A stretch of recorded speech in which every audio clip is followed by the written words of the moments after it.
तो hello students, welcome all of you to Ved prep maths academy. आप सभी ने गेट के एग्जाम के बारे में सुना होगा। हमेशा सुनते होंगे कि इंजीनियरिंग से रिलेटेड ही गेट का एग्जाम होता है, लेकिन ऐसा नहीं है। मैथ्स के फील्ड में भी गेट का एग्जाम होता है, गेट एमए मैथमेटिक्स के नाम से। तो जो बच्चे अवेयर होंगे उनको इसके बारे में पता होगा, और जो अवेयर नहीं है तो ये वीडियो उन सभी के लिए है। आज इस वीडियो में मैं आपके साथ गेट एमए मैथमेटिक्स के रिलेटेड जितने भी इंपॉर्टेंट चीजें हैं वो सारी चीजें डिस्कस करने जा रहा हूं कि एग्जाम का पैटर्न क्या होता है, क्या क्या बेनिफिट्स होते हैं, क्या क्या इंपॉर्टेंट डेट्स होते हैं, और सिलेबस क्या होता है, और आप किस तरीके से प्रिपेयर कर सकते हो इस एग्जाम के लिए। ठीक है, तो आगे बढ़ते हैं इस वीडियो में। सबसे पहले यहां पर ये बात कर लेते हैं कि एग्जाम का पैटर्न क्या होता है। तो सबसे पहले तो हमें ये देखना है कि ये जो एग्जाम है कौन से इंस्टीट्यूट कंडक्ट करता है। ज्यादातर आईआईटीज या फिर आईआईएससी, जो भी टॉप मोस्ट इंस्टीट्यूट हैं हमारी कंट्री के अंदर इस फील्ड में। ठीक है, साइंस के फील्ड में जितने भी टॉप मोस्ट इंस्टीट्यूट्स हैं वो इस एग्जाम को कंडक्ट करते हैं।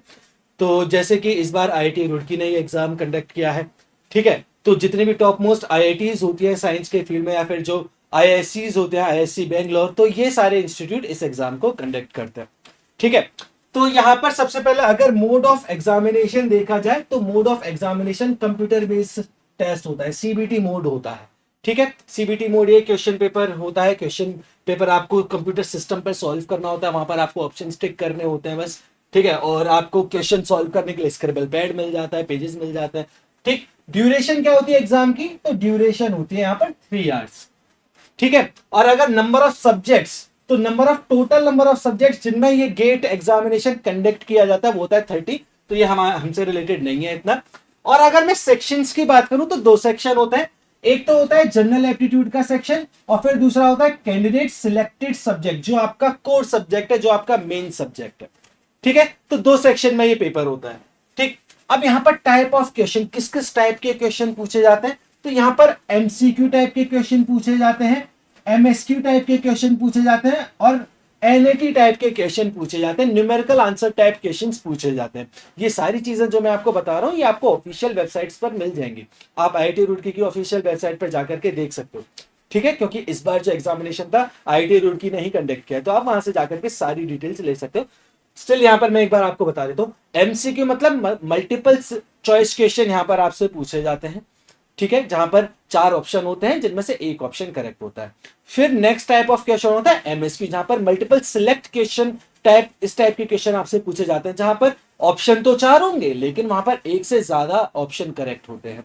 ठीक, और जो थर्ड टाइप के क्वेश्चन होते हैं वो होते हैं NAT type, numerical answer type. वहां पर आपको सिस्टम के अंदर न्यूमेरिकल वैल्यू टाइप करके लिखनी होती है कि इस क्वेश्चन का करेक्ट आंसर कौन सा है। वहां पर न्यूमेरिकल आंसर टाइप होगा तो उस न्यूमेरिकल वैल्यू को आपको वहां पर लिखना होता है। तो इस टाइप के क्वेश्चंस पूछे जाते हैं इस एग्जाम के अंदर। ठीक, अब ये जो गेट का जो एग्जाम है ये क्या क्या चीजें हैं आप लोगों से पूछ रहा होता है, या फिर इसका जो मेन मोटिव होता है वो क्या होता है, वो क्या कौन सी चीजें चेक कर रहा होता है? तो पहली चीज recall, next comprehension, next application, analysis and synthesis. ये 4 टाइप की चीजें आप लोगों से क्वेश्चन पेपर के थ्रू वो जानना चाहता है कि आप चीजों को कितना रिकॉल कर पाते हो। सेकंड, कॉम्प्रिहेंशन पावर आपकी कितनी है। थर्ड, आप कॉन्सेप्ट्स का एप्लीकेशन कितना अच्छे से जानते हो। ठीक है, नेक्स्ट एनालिसिस एंड सिंथेसिस, आप क्वेश्चन का कितने अच्छे से एनालिसिस कर सकते हो, प्रॉब्लम्स का कितने अच्छे से एनालिसिस कर सकते हो और सिंथेसिस कर सकते हो। ठीक है, तो इन्हीं 4 को मेन कॉन्सेप्ट्स के अराउंड ये गेट का क्वेश्चन पेपर घूमता रहता है।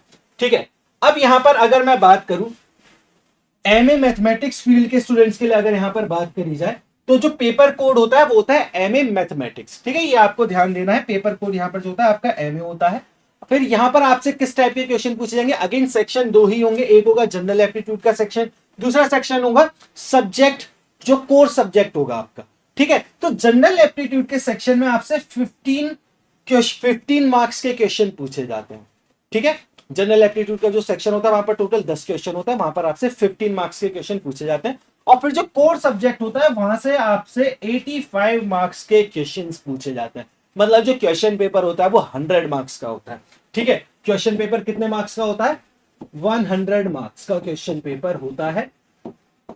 ठीक है, जिसमें से जनरल एप्टीट्यूड के क्वेश्चन जो होते हैं, एक मिनट रुकना, जिसमें से जो जनरल एप्टीट्यूड के जो क्वेश्चंस हैं वो 15 मार्क्स के जनरल एप्टीट्यूड के क्वेश्चंस पूछे जाते हैं। और फिर जो कोर सब्जेक्ट होता है, मतलब जैसे कि एमए मैथमेटिक्स के जो भी स्टूडेंट्स होंगे उनसे 85 मार्क्स के क्वेश्चन पूछे जाएंगे मैथमेटिक्स से रिलेटेड, सेक्शन 2 में, सेकंड सेक्शन के। ठीक है, ये चीज क्लियर है। अब यहां देखो, अगर मार्किंग स्कीम की बात करी जाए तो इस क्वेश्चन पेपर के अंदर 1 मार्क्स और 2 मार्क्स के ही क्वेश्चन आते हैं। ठीक है, कुछ क्वेश्चन 1 मार्क्स के होते हैं और कुछ क्वेश्चन 2 मार्क्स के होते हैं। अच्छा, टोटल क्वेश्चन कितने होते हैं? 65 क्वेश्चन होते हैं। टोटल क्वेश्चन यहां पर आपसे 65 क्वेश्चन पूछे जाते हैं। टोटल क्वेश्चन 65 होते हैं। टोटल 65 क्वेश्चंस आपसे पूछे जाएंगे इस एग्जाम के अंदर, जिसमें से जो पार्ट ए होगा या फिर सेक्शन 1 होता है उसमें जनरल एप्टीट्यूड के क्वेश्चन होंगे, 10 क्वेश्चन होंगे। फिर बाकी बचे क्वेश्चन जितने होंगे वो मैथमेटिक्स के क्वेश्चन होंगे। अब इन 65 क्वेश्चंस में से कुछ क्वेश्चन 1 मार्क्स के होते हैं, कुछ क्वेश्चन 2 मार्क्स के होते हैं। और अगर यहां पर मार्किंग स्कीम की बात करी जाए, हर करेक्ट क्वेश्चन के लिए कितने मार्क्स मिलते हैं, तो वो तो आपको पता ही है। करेक्ट के लिए 1 मार्क मिलेंगे या 2 मार्क्स मिलेंगे। नेगेटिव मार्किंग की अगर बात करें तो यहां देखो, for a wrong answer choose in an MCQ. अगर एमसीक्यू में आपने कोई भी एक रॉन्ग आंसर दिया है तो फिर वहां से आपके 1/3 मार्क्स जो है डिडक्ट कर लिए जाएंगे। ठीक है, तो यहां पर साफ साफ लिखा है, for a wrong answer chosen in an MCQ there will be negative marking. For a 1 mark question 1/3 marks will be deducted, and for 2 mark question 2/3 marks will be deducted. जो क्वेश्चन 1 मार्क का होगा और अगर आपने उसे गलत किया है तो वहां से 1/3 मार्क्स आपके डिडक्ट कर लिए जाएंगे। जो क्वेश्चन 2 मार्क्स का होगा और आपने वो गलत किया है, अगर आपने अटेम्प्ट करके गलत किया, अटेम्प्ट ही नहीं किया तो कोई दिक्कत ही नहीं है। ठीक है, अगर आपने अटेम्प्ट करके गलत किया है तो, और क्वेश्चन वो 2 मार्क्स का है, तो वहां से फिर आपके 2/3 मार्क्स डिडक्ट कर लिए जाएंगे। ठीक, और जो एमएसक्यू और एनएटी टाइप के क्वेश्चंस होते हैं वहां पर कोई भी नेगेटिव मार्किंग नहीं होती है। इस चीज का ख्याल रखना। ठीक है, चलो, तो ये हमारा कुछ पेपर का पैटर्न होता है। इस टाइप से हमारे पास क्वेश्चन पूछे जाते हैं। अच्छा, ये जो क्वेश्चन पेपर है ज्यादातर आईआईटीज और आईएससीज और जो टॉप मोस्ट साइंस के इंस्टीट्यूट होते हैं इंडिया के अंदर, वो यहाँ पर इस क्वेश्चन पेपर को बनाते हैं। ठीक है, लेकिन इस अब गेट के एग्जाम के बेनिफिट्स क्या है? तो आप लोगों सीएसआर नेट का भी नाम आप लोगों ने सुना होगा। सीएसआर नेट का क्वेश्चन पेपर सॉल्व करते हैं बच्चे, उस एग्जाम में बैठते हैं बच्चे। किस लिए बैठते हैं? जेआरएफ के लिए ज्यादातर स्टूडेंट अपीयर होते हैं, नेट के लिए अपीयर होते हैं। ठीक है, कि अगर कोई बच्चा रिसर्च फील्ड में जाना चाहता है तो फिर वो जेआरएफ के थ्रू रिसर्च फील्ड में जाए, जिससे उसे फेलोशिप भी मिले। तो गेट के एग्जाम के थ्रू भी फेलोशिप मिलते हैं। तो डिफरेंस क्या है? जो सीएसआर नेट के एग्जाम के थ्रू आप इंडिया के टॉप मोस्ट सेंट्रल यूनिवर्सिटीज में जा सकते हो फॉर रिसर्च करने के लिए। ठीक है, कई बार क्या होता है, कुछ एक अच्छी आईआईटी भी जो है जेआरएफ के बेस पर आपको इनवाइट करती है फॉर रिसर्च। अदरवाइज जो ज्यादातर आईआईटीज हैं वो गेट के एग्जाम को फॉलो करती हैं। जिसका भी गेट क्लियर होता है तो वो आईआईटीज में रिसर्च के लिए अप्लाई कर सकता है। वो रिसर्च कर सकता है इंडिया के टॉप मोस्ट इंस्टीट्यूट्स के अंदर, एनआईटीज के अंदर कर सकता है। तो ये डिफरेंस आ जाता है। फेलोशिप यहां भी आपको मिलती है। ठीक है, ऑलमोस्ट हर केस में जितनी फेलोशिप आपको जेआरएफ के थ्रू मिल रही होती है उतनी गेट के थ्रू भी मिलती है। कुछ केसेस में थोड़ा बहुत कम ज्यादा हो जाता है, अदरवाइज सेम फेलोशिप ही होती है यहाँ पर। ठीक है, तो ये भी आपके लिए एक बहुत बड़ा पर्क हो जाता है इस एग्जाम से रिलेटेड। ठीक है, तो गेट का एग्जाम क्लियर करके आप अपने आईआईटीज के सपने को पूरा कर सकते हो। क्योंकि देखो कई बार क्या होता है, आईआईटीज का सपना बच्चों ने बहुत लंबे टाइम से देखा होता है, वो +2 से ही वो सपना देखते आ रहे होते हैं। तो आईआईटी आपको लाइफ में 3 बार इनवाइट करती है। एक तो आपके +2 के बाद, मतलब क्लास 12 के बाद वो आपको इनवाइट कर रहे होते हैं फॉर बीटेक इंजीनियरिंग के लिए, या फिर और भी अदर कोर्सेज हो सकते हैं। ठीक, फिर नेक्स्ट टाइम अगर आपका वो क्लियर नहीं होता तो आईटी एक और बार मौका देती है।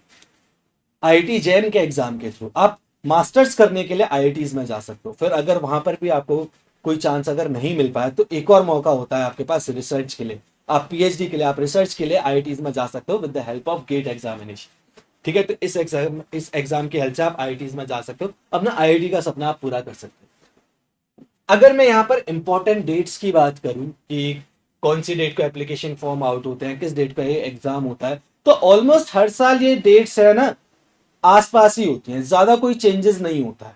ठीक है, कोई दूसरे एग्जाम की डेट्स में बहुत ज्यादा चेंजेस हो जाएंगे। गेट की डेट्स अगर एक बार रिलीज हो गई हैं तो वो वहां पर ज्यादातर चेंज नहीं होती है। खास करके एग्जाम डेट तो एक बार अगर बता दिए तो वो चेंज नहीं होती है। गेट की स्पेशलिटी है, खास करके आईटी जो एग्जाम कंडक्ट करते हैं उनकी ये स्पेशलिटी होती है। तो यहां देखो, अगर मैं यहां पर बात करूं जो गेट 2025 के लिए यहाँ पर जो एग्जाम हुआ है उसके लिए एप्लीकेशन फॉर्म कब आया था, तो एप्लीकेशन फॉर्म उसके लिए आउट हुआ था 28 अगस्त 2024 को आउट हुआ था, वेंसडे को आउट हुआ था। ठीक है, 28 अगस्त को ये एप्लीकेशन फॉर्म आउट हुआ था, यहाँ पर ये चीज क्लियर है। फिर closing date of regular online registration application process, जो क्लोजिंग डेट थी वो क्या थी, 3 अक्टूबर 2024, डे था तब थर्सडे था। ठीक है, next closing date of extended online registration application process, जो एक्सटेंडेड डेट दोबारा करी जाती है उसके लिए क्लोजिंग डेट क्या थी, वो थी 11 अक्टूबर 2024, फ्राइडे था तब। ठीक है, एडमिट कार्ड कब रिलीज हुआ था, एडमिट कार्ड रिलीज हुआ था 7 जनवरी 2025 को, और उस दिन ट्यूसडे था तब। ठीक है, ऑलमोस्ट ये डेट फिक्स होती है, कई बार 2-3 डेट्स ऊपर नीचे हो जाती है, अदरवाइज इससे ज्यादा डिफरेंस नहीं होता है। अब अगर मैं एग्जामिनेशन डेट्स की बात करूं, तो एग्जाम जो इस बार हुआ है वो 1 फरवरी को, 2 फरवरी को, फिर 15 फरवरी को और 16 फरवरी को, इन डेट्स में एग्जाम हुआ है। और अगर मैं मैथ्स के एग्जाम की डेट बात करूं तो ये मोस्ट प्रोबेबली 1 फरवरी के फर्स्ट संडे या सेकंड संडे, इन 2 संडेज में हमेशा होता है। या तो वो फरवरी के फर्स्ट संडे में हो जाएगा या फिर सेकंड संडे में हो जाता है। ठीक है, मतलब 11 फरवरी के आसपास ये एग्जाम हो जाता है, ऑलमोस्ट कुछ इस टाइप की डेट्स होती है। ठीक है, तो डेट फिक्स होती है, जैसी एप्लीकेशन फॉर्म आएगा तो जैसे ही आप वहां पर रजिस्ट्रेशन करते हो आपको एग्जामिनेशन की डेट्स तभी पता पड़ जाती है, रजिस्ट्रेशन के साथ ही वहां पर आपको एग्जामिनेशन की डेट्स पता पड़ जाएंगी। ठीक है ना। और अगर आप इससे रिलेटेड और अपडेट लेना चाहते हो तो एक आसान तरीका तो ये हो सकता है कि आप वेद प्रेप मैथ्स अकेडमी के चैनल को सब्सक्राइब कर लो, और यहाँ पर मैं आपको सारी डिटेल्स प्रोवाइड करता रहूंगा। जैसे ही एप्लीकेशन फॉर्म्स आउट होंगे या फिर कोई भी नई इंफॉर्मेशन आती है वो सारी चीजें मैं शेयर करता रहूंगा। अदरवाइज आप ऑफिशियल साइट्स पर भी जाकर के, गूगल पर ऑफिशियल साइट्स पर जाकर के भी ये सारी इंफॉर्मेशन ले सकते हो। एप्लीकेशन फॉर्म की इंफॉर्मेशन, एडमिट कार्ड की इंफॉर्मेशन, ये सारी इंफॉर्मेशन आप ले सकते हैं। और फिर यहाँ देखो, आंसर की को चैलेंज करने के लिए डेट क्या थी, वो थी 27 फरवरी, थर्सडे। ठीक है, तो ये कुछ इंपॉर्टेंट डेट्स थी इस बार की।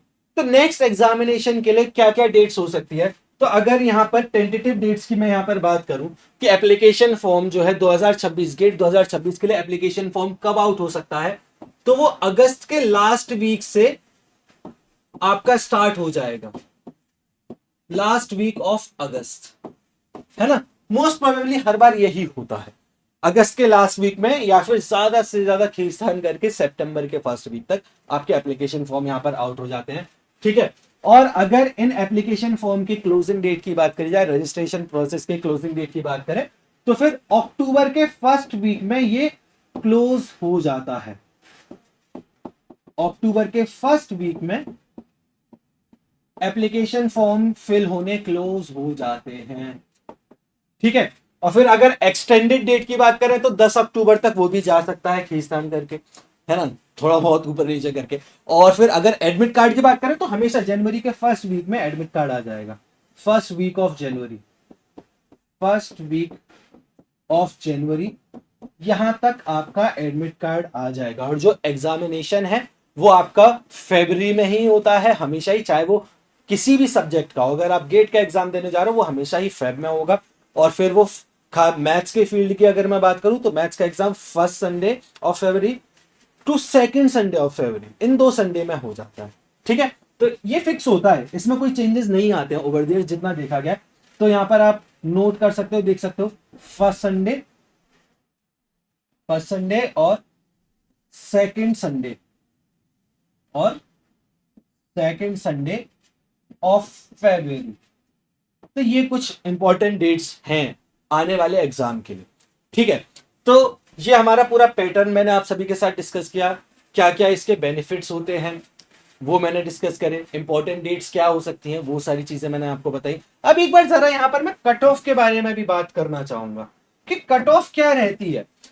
अगर मैं गेट एमए मैथमेटिक्स एग्जाम की बात करूं तो जो जनरल कैटेगरी के लिए कट ऑफ होती है ना, वो 25 to 29 मार्क्स यहां तक वेरी करती है हमेशा। ठीक है, जो ओबीसी कैटेगरी के लिए स्टूडेंट्स है, इस कैटेगरी के स्टूडेंट्स है, उनके लिए कट ऑफ 22 to 26 मार्क्स तक वेरी करती है। और फिर जो एससी एसटी और पीडब्ल्यूडी कैटेगरी के स्टूडेंट्स हैं उनके लिए जो कट ऑफ है 16 to 19 मार्क्स तक ये कट ऑफ हमेशा वेरी करती है। तो 100 मार्क्स का क्वेश्चन पेपर होता है, जिसमें से अगर आप 30 मार्क्स गेन कर ले तो गेट आपका क्लियर हो जाएगा, 30 मार्क्स पर गेट क्लियर हो जाएगा। लेकिन क्या ये सिलेक्शन की गारंटी देगा? नहीं देगा। अगर आपके मार्क्स 45 प्लस हैं, अगर आपके मार्क्स 45 प्लस हैं तो आपको एक अच्छी आईआईटी मिल सकती है, ठीक है। और अगर आपके मार्क्स 50 प्लस हैं तो फिर आपको डेफिनेटली एक आईआईटी मिलेगी और एक अच्छी रैंक आएगी, ठीक है। आप एक अच्छी रैंक यहां पर गेन कर सकते हो, ठीक। ये चीज क्लियर है। तो इस अकॉर्डिंग बाकी कैटेगरी के स्टूडेंट्स भी अपने मार्क्स देख सकते हैं। ये मैं जनरल के अकॉर्डिंग बता रहा हूं, जनरल कैटेगरी के लिए बता रहा हूं, ठीक है ना। तो ये आपके कट ऑफ मार्क्स हैं, लेकिन कट ऑफ मार्क्स पर ये बिल्कुल भरोसा मत करना कि इतने पर आपको अच्छी आईआईटी मिल जाएगी, नहीं, ऐसा नहीं होता है। आपको कट ऑफ मार्क्स से कम, मान लो जैसे कट ऑफ अगर आपके 30 मार्क्स है तो कम से कम आधे नंबर और ज्यादा होने चाहिए, है ना। मतलब कम से कम 45 मार्क्स होने चाहिए जिससे आपको एक अच्छी आईआईटी या फिर एनआईटी मिल सके। और अगर 50 प्लस मार्क्स हो जाते हैं फिर वहां पर आपके, तो फिर डेफिनेटली आपको एक अच्छी आईआईटी मिलती ही मिलती है, ठीक है। अब यहां पर एक बार चलो सिलेबस की बात कर लेते हैं, सिलेबस क्या है। तो यहां देखिए सीएसआर नेट और गेट के सिलेबस में ज्यादा डिफरेंस नहीं होता, कुछ ही टॉपिक्स जो है एक्स्ट्रा एडेड होते हैं गेट के एग्जाम में, अदरवाइज सिलेबस यहां पर सेम होता है। हाँ, बस जो क्वेश्चंस का स्टैंडर्ड है वो टोटली डिफरेंट हो जाता है। जो नेट का क्वेश्चन पेपर होता है ना, सीएसआर नेट का, वहां पर आपसे कैलकुलेशन नहीं करवाई जाती है एग्जाम के अंदर, वहां पर वो आपके कॉन्सेप्ट चेक कर रहे होते हैं, वो आपकी थिंकिंग कैपेबिलिटी को चेक कर रहे होते हैं कि आपकी थिंकिंग कैपेबिलिटी कितनी है। उस एग्जाम के अंदर हमेशा आप नोटिस करना, आपसे कभी भी ज्यादा कैलकुलेशन नहीं कराई जाएगी, लेकिन गेट के एग्जाम में आपके जो कैलकुलेटिव पार्ट है ये चेक किया जाता है सबसे ज्यादा, ठीक है। तो ये एक डिफरेंस आ जाता है। अब यहां पर देखो सिलेबस देखो, तो सिलेबस में यहां पर आपसे कैलकुलस पूछा जाता है, ठीक है, लीनियर एल्जेब्रा, रियल एनालिसिस। अच्छा, कैलकुलस के अंदर यहां पर आप फंक्शन ऑफ वन वेरिएबल को भी पूरा काउंट कर सकते हो, लीनियर एल्जेब्रा से, सॉरी, रियल एनालिसिस से हटा करके वो पोर्शन जो है कैलकुलस में कई बार यहां पर डाल देते हैं, ठीक है, सिलेबस के अंदर। अदरवाइज वो पोर्शन पूरा का पूरा कैलकुलस, खैर आप समझ ही सकते हो कि वो रियल एनालिसिस का ही पोर्शन होता है, ठीक है। फिर भी यहां पर सेपरेटली इसे मेंशन करते हैं, कोई बात नहीं। एक बार मैं आप सभी को सजेस्ट करूंगा आप ऑफिशियल साइट से जाकर के सिलेबस भी एक बार देख लेना। इस बार क्या सिलेबस था, मैं वो सिलेबस आप लोगों को बता रहा हूं, ठीक है। तो calculus, linear algebra, real analysis, complex analysis यहां पर पूछते हैं, ऑर्डिनरी डिफरेंशियल इक्वेशन यहां पर पूछी जाती है। अब जितनी ऑर्डिनरी डिफरेंशियल इक्वेशन नेट में पूछी जाती है उतनी ओडी तो यहां पर भी पूछी जाएगी, लेकिन कुछ और एक्स्ट्रा टॉपिक्स ऐड हो जाते हैं, ठीक है। तो उस चीज का भी आपको यहां पर ध्यान देना है, जैसे कि लीजेंड्रे एंड बेसल्स फंक्शन यहां पर ऐड हो जाता है ना। तो वो सारी चीजें आप लोगों को यहां पर डेफिनेटली पढ़नी तो पड़ेगी। नेक्स्ट फंक्शनल एनालिसिस यहां पर पूछा जाता है, numerical analysis, partial differential equation, topology, linear programming. तो ये पूरा सिलेबस है गेट एमए मैथमेटिक्स का। तो अगर आप इसी सिलेबस के अराउंड प्रिपरेशन अपनी करते हो, आप सभी के पास काफी अच्छा टाइम है, अब से लेकर के नेक्स्ट फरवरी तक का टाइम है, आप सभी के पास ऑलमोस्ट एक साल का टाइम है। तो इस पूरे एक साल में आप बहुत अच्छे से अपनी तैयारी कर सकते हो और अपने आईआईटीज या फिर इंडिया के टॉप मोस्ट साइंस इंस्टीट्यूट में जाने का अपना सपना पूरा कर सकते हैं। तो अगर आप इसी तरीके के अपडेट्स लेना चाहते हैं तो आप वेद प्रैप मैथ्स एकेडमी के चैनल को सब्सक्राइब कर सकते हैं। Thank you everyone.